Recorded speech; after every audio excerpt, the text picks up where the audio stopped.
সারা বছর বাজারে কম বেশি গাজর পাওয়া গেলেও এই সময়ে গাজর বাজারে প্রচুর পাওয়া যায়।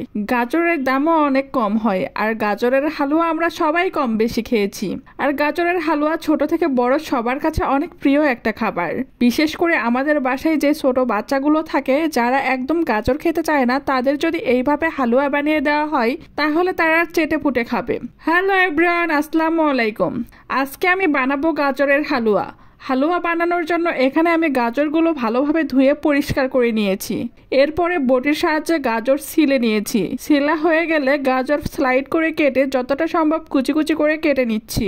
আপনারা চাইলে গ্রেটারের সাহায্যে ঝুরি করে কেটে নিতে পারেন, এতে করে সময়ও বাঁচবে আর কাজও তাড়াতাড়ি হবে। কিন্তু আমার বাসাতে গ্রেটার ছিল না, তাই আমি এইভাবে সবগুলো গাজর কুচি করে কেটে নিয়েছি। সবগুলো গাজর ঝুরি করে কাটার পরে ভালোভাবে পরিষ্কার করে ধুয়ে নিয়েছি।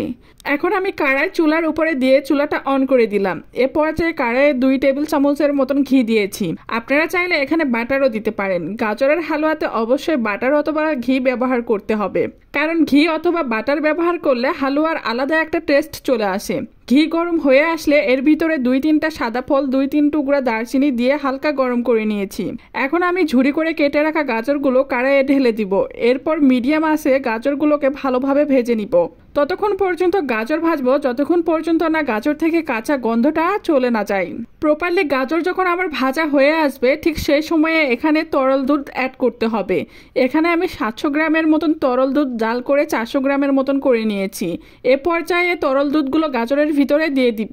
এখানে আমি যদি 700 গ্রাম দুধের ভিতরেই গাজর সেদ্ধ করে নিতাম তাহলে গাজরের কালারটা নষ্ট হয়ে যেত। তাই তো আমি দুধগুলোকে জাল করে নিয়ে ঘন করে নিয়েছিলাম, আর এই দুধের ভেতরে গাজরটাকে আমি প্রপারলি সেদ্ধ করে নিব।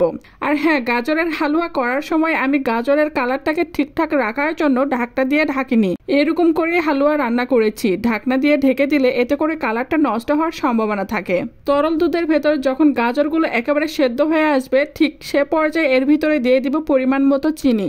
তবে চিনি দেওয়ার আগে অবশ্যই দেখতে হবে গাজরগুলো সেদ্ধ হয়েছে কিনা। আমিও চেক করে নিয়েছিলাম গাজরগুলো আমার সেদ্ধ হয়ে গেছে। এ পর্যায়ে যে যেমন মিষ্টি খায় সে অনুযায়ী চিনি দিলে ভালো হয়। অনেকে আবার কড়া মিষ্টি খেতে পছন্দ করে, অনেকে আবার হালকা মিষ্টি খেতে পছন্দ করে। চিনি দেওয়ার পরে গাজরগুলোকে ভালোভাবে নাড়াচাড়া করে মিক্সড করে নিচ্ছি। আর এ পর্যায়ে কিন্তু চিনি দেওয়ার কারণে গাজর থেকে পানি ছাড়বে।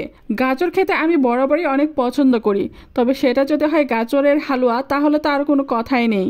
বিশেষ করে এই রমজান মাসে ইফতারের জন্য ডেজার্ট হিসেবে গাজরের হালুয়া আপনিও বাসায় বানাতে পারেন। আর এই পানি শুকিয়ে আসলে এ পর্যায়ে এর ভিতরে দিয়ে দেব গুঁড়ো দুধ। গুঁড়ো দুধ দেওয়ার কারণে গাজরের হালুয়ার ফ্লেভারটা অনেক সুন্দর চলে আসবে আর খেতেও অনেক টেস্টি হয়।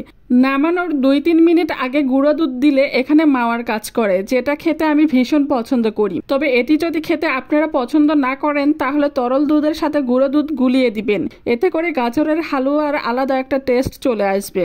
এ পর্যায়ে একটু নাড়াচাড়া বেশি করতে হয় যাতে করে গুঁড়ো দুধ আর গাজরের হালুয়ার সাথে ভালোভাবে মিক্সড হয়ে যায়। গাজরের হালুয়া রান্নাটা আমার মোটামুটি কমপ্লিট হয়ে এসেছে। যারা বাদাম খেতে পছন্দ করে তারা এখানে কাজু বাদাম অথবা কাঠবাদাম দিয়ে 2 মিনিটের মতো নাড়াচাড়া করে নামিয়ে নিলেই হবে। তবে আমি বাদাম খেতে পছন্দ করি না, এর জন্য এখানে আমি কিশমিশ দিয়ে 2 মিনিটের মতো নাড়াচাড়া করে নামিয়ে নিলাম সুস্বাদু আর মজাদার গাজরের হালুয়া। গাজরের হালুয়া খেতে এত মজা হয়, ছোট থেকে বড় সবাই কম বেশি পছন্দ করে। বাই দ্য ওয়ে, আজকে আমি এখানেই বিদায় নিচ্ছি। আবারও দেখা হবে নতুন কোনো ভিডিওতে। খোদা হাফেজ।